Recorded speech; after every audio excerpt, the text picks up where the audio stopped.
मेरे साथ नारा लगाएंगे और ये भारत माता की, भारत माता की। श्रावस्ती लोकसभा के आज इस युवा सम्मेलन में आप सब लोग जिनके समर्थन के लिए यहाँ पर आए हैं, अभी उन्होंने बहुत ही कम शब्दों में और मैं कहूँगा कि गागर में सागर भरने का काम किया। ऐसे हमारे श्रावस्ती लोकसभा क्षेत्र के प्रत्याशी और जिनके मत और समर्थन के लिए आप सब इस कड़ी और चिलचिलाती गर्मी में भी जम के बैठे हुए हैं, ऐसे हमारे प्रत्याशी भाई साकेत मिश्रा जी, भारतीय जनता पार्टी के श्रावस्ती जिले के जिला अध्यक्ष, हमारे पुराने साथी श्री उदय प्रकाश त्रिपाठी जी, बलरामपुर जिले के जिला अध्यक्ष श्री प्रदीप सिंह जी, युवा मोर्चा के जिला अध्यक्ष भाई हरिओम तिवारी जी, युवा मोर्चा बलरामपुर के अध्यक्ष श्री संदीप वर्मा जी, कोषाध्यक्ष माननीय श्री अमरजीत मिश्रा जी और श्रावस्ती क्षेत्र के, श्रावस्ती विधानसभा के लोकप्रिय विधायक और मेरे साथ लखनऊ विश्वविद्यालय में जिन्होंने शिक्षा ग्रहण की है, भाई राम फैरन पांडे जी, माननीय विधायक बलरामपुर सदर श्री पलटूराम जी, जिला पंचायत अध्यक्ष बलरामपुर सुची आरती तिवारी जी, लोकसभा प्रभारी और हमारे विद्यार्थी परिषद के कालखंड के साथी श्री अवधेश श्रीवास्तव जी, जिनका बाल्यकाल में हम सब लोगों ने साथ साथ विद्यार्थी परिषद में काम किया और आपके घर भी बाराबंकी जाने का मुझे शुभ अवसर प्राप्त हुआ था। लोकसभा के संयोजक श्री शंकर दयाल पांडे जी, लोकसभा प्रवासी युवा मोर्चा श्री शिवम सिंह जी, जिला महामंत्री और कार्यक्रम के सह संयोजक श्री राणा प्रताप जी, श्री दिवाकर शुक्ल जी, कार्यक्रम संयोजक और जिला महामंत्री, श्री रमन सिंह जी, जिला महामंत्री, श्री प्रेम नायक जी, जिला महामंत्री, आशुतोष पांडे जी, ब्लॉक प्रमुख प्रतिनिधि, प्रकाश चंद जी, ब्लॉक प्रमुख प्रतिनिधि, शिवम जायसवाल जी, ब्लॉक प्रमुख श्री महेंद्र पटेल जी, जिला अध्यक्ष अपना दल एवं सभी मंचासीन हमारे सभी पदाधिकारीगण और सभी जनप्रतिनिधिगण और मेरे साथ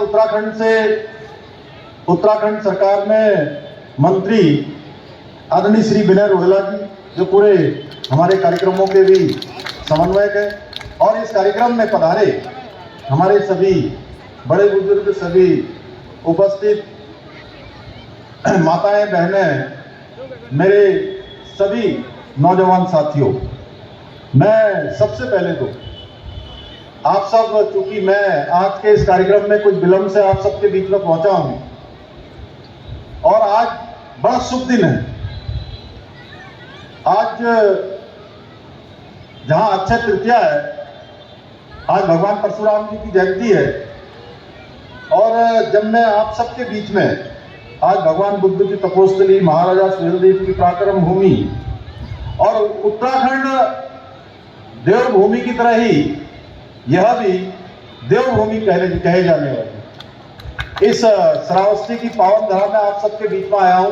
तो आज शुभ दिन, जहां परशुराम जयंती है, अक्षय तृतीया है, वहीं पूरे देश दुनिया के अंदर जो उत्तराखंड में चार धाम यात्रा चलती है, उस चार धाम यात्रा का भी आज शुभारंभ हो गया है और आप सब बीच में आज प्रातःकाल मैं भागा बाबा केदारनाथ जी के आज कपाट खुलने के अवसर पर उनके दर्शन करने के बाद आप सबके दर्शन करने पहुंचा हूं।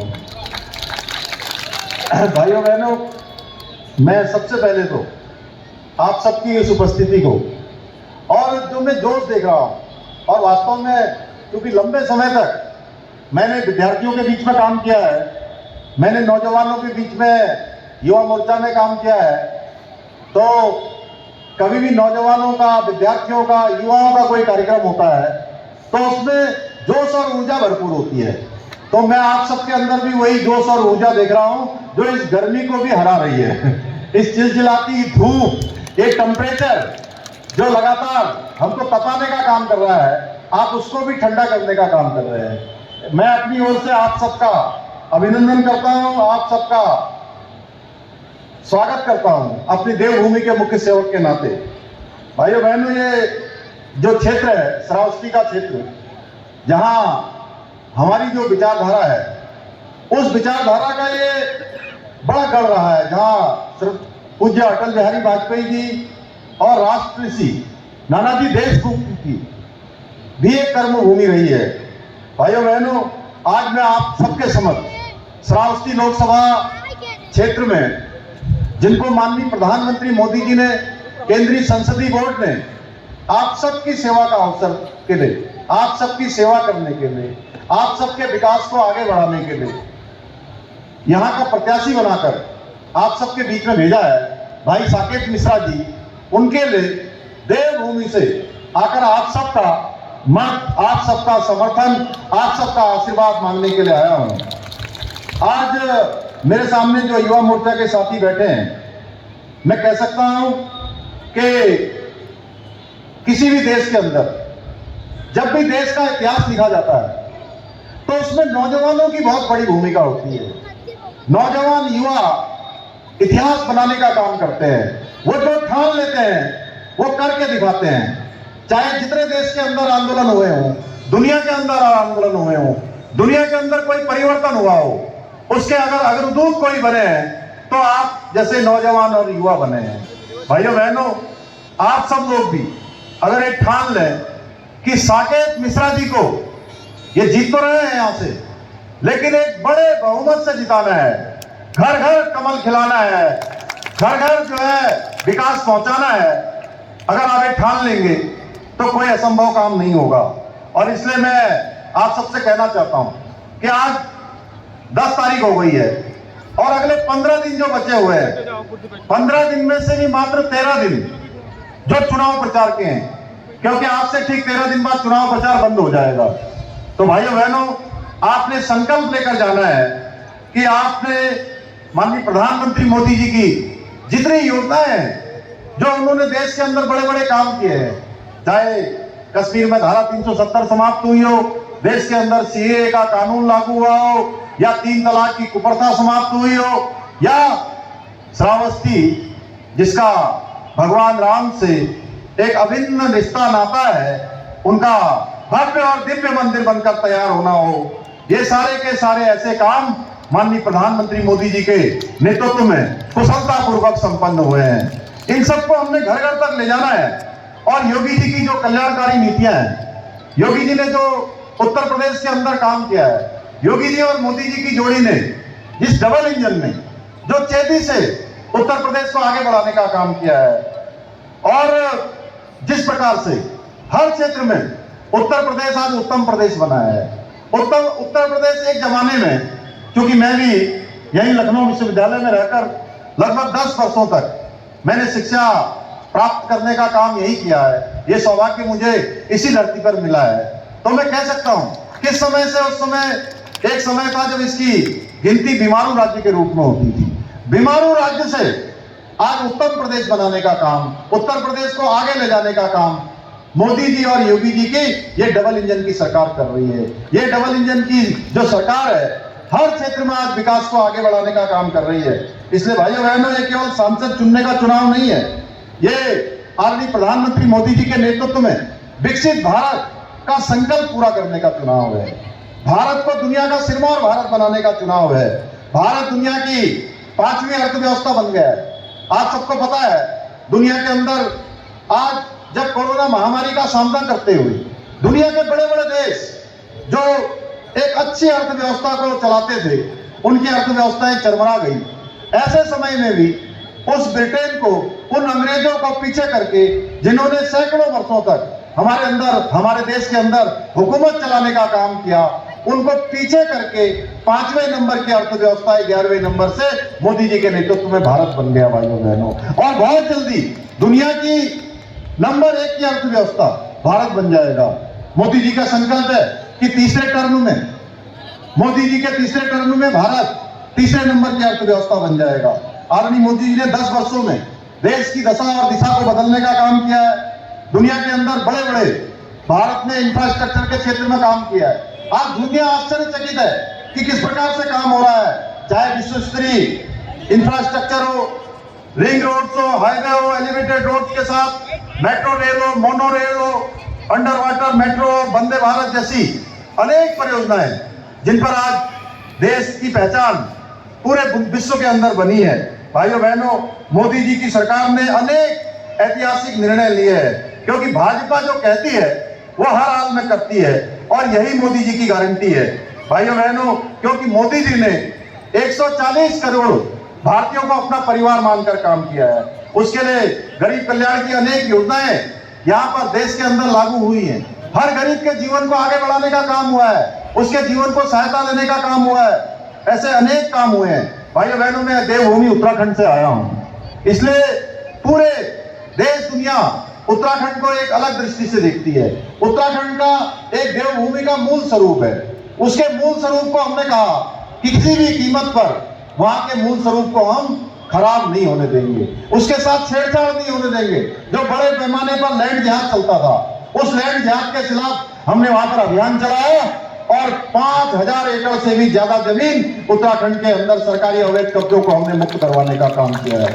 वहां पर दंगा न हो उसके लिए दंगा विरोधी कानून बनाया है, नकल रोकने के लिए नकल विरोधी कानून बनाया है, धर्मांतरण का सख्त कानून बनाया है।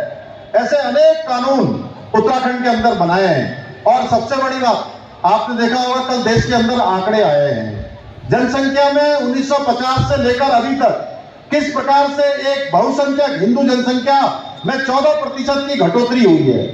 और 14% की घटोतरी हुई है तो ये प्रश्न केवल मेरा नहीं है, ये साकेत मिश्रा जी का प्रश्न नहीं है कि ये चुनाव लड़ रहे हैं, या हमारे पांडे जी का प्रश्न नहीं है, या मंच पर बैठे हुए हमारे पलटू राम जी का या अन्य हमारे प्रतिनिधियों का प्रश्न नहीं है। ये प्रश्न हमारे हर एक नौजवान का है, हर एक भारतवासी का है कि देश के अंदर पिछले 70 सालों में किसकी सरकारें रही हैं।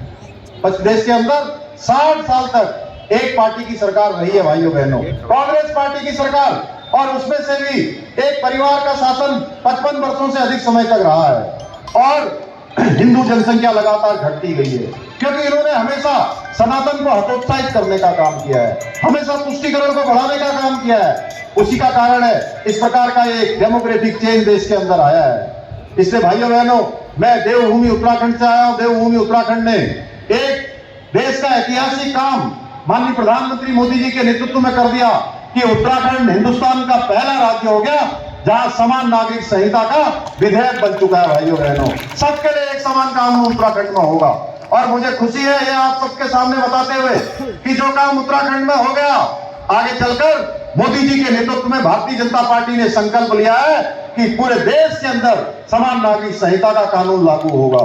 पूरे देश के अंदर सबके लिए एक समान कानून लागू होगा, और जो असमानता चली है, तुष्टीकरण चला है, ये बंद होगा। आज ऐसे अनेकों काम मोदी जी के नेतृत्व में आगे बढ़ रहे हैं। उत्तर प्रदेश का एक समय यह हाल था कि यहाँ पर जिस प्रकार से अपराध हुआ करते थे वो किसी से छुपे हुए नहीं हुए, किस प्रकार अपराधियों का यहाँ पर राज होता था, किस प्रकार बेखौफ होके बड़े बड़े माफिया काम करते थे, माफिया गैंग काम करते थे, वसूली गैंग काम करते थे, और इनको समाजवादी पार्टी और बहुजन समाज पार्टी की सरकारों का पूरी तरह से संरक्षण प्राप्त होता था भाइयों बहनों। लेकिन आज योगी जी के नेतृत्व में पूरी तरह से माफिया राज समाप्त हो गया है, माफिया राज का सफाया हो गया है उत्तर प्रदेश के अंदर। भाइयों बहनों, एक तरफ राष्ट्र का मान बढ़ाने के लिए आज पूरे समर्पित भाव से भारत की संस्कृति और विरासत का सम्मान करने वाली भाजपा है, हमारे प्रधानमंत्री मोदी जी हैं। दूसरी ओर परिवार को प्रथम मानकर मैं और मेरा परिवार तुष्टीकरण और वोट बैंक की राजनीति करने वाली कांग्रेस और समाजवादी पार्टी का गठबंधन है। कांग्रेस और सपा के जो शहजादे हैं वो आरक्षण के नाम पर झूठ और भ्रम फैलाकर आज सत्ता पर आप करना चाहते हैं, जबकि कांग्रेस ने कर्नाटका में एक मॉडल लागू कर दिया वहां के एक बड़े मुस्लिम समुदाय के लोगों को ओबीसी के अंदर शामिल करके उनको पिछड़ों का आरक्षण दे दिया। भाइयों बहनों, एक बड़ा तुष्टीकरण का खेल उन्होंने खेला है। वो अपने विशेष समुदाय को, चौथे समुदाय को तमाम प्रकार का लाभ जो भारत के संविधान ने पिछड़ों को दिया है, अनुसूचित को दिया है, जनजाति के लोगों को दिया है, उसको भी छीनने का काम कर रहे हैं, उसके साथ भी धोखा कर रहे हैं। और जब आंध्र प्रदेश, पूरा तेलंगाना और आंध्र प्रदेश एक हुआ करते थे, तो इन लोगों ने पिछड़े वर्ग के आरक्षण पर भी डाका डालकर मुस्लिमों को आरक्षण देने का प्रयास किया था। ये लोग आने वाले समय में उत्तर प्रदेश में भी सभी जगह पर इस प्रकार का मॉडल लागू करने का षड्यंत्र रच रहे हैं। घमंडिया गैंग के अभी लालू यादव जी का बयान आ रहा था कि मुस्लिम समुदाय को उन्होंने आरक्षण देने का खुल के वकालत की है। भाइयों बहनों, कोई संकोच उन्होंने नहीं किया है, क्योंकि हमेशा वो तुष्टीकरण की राजनीति करते रहते हैं। भाइयों बहनों, यही नहीं, सत्ता के लोभ में जो सपा और कांग्रेस के लोग हैं, घमंडिया गठबंधन के लोग, इन्होंने प्रभु श्री राम के अपमान में भी कोई कोर कसर नहीं छोड़ी है। घमंडिया गैंग के लोगों ने पिछले दिनों आपने देखा होगा, सनातन को जिस तरह से अपमानित करने का काम किया। कभी कहते हैं कि ये सनातन डेंगू है, मलेरिया है, कभी कहते हैं कोरोना जैसी बीमारी है, और रामचरितमानस को जला देने तक की बात इन्होंने कही है।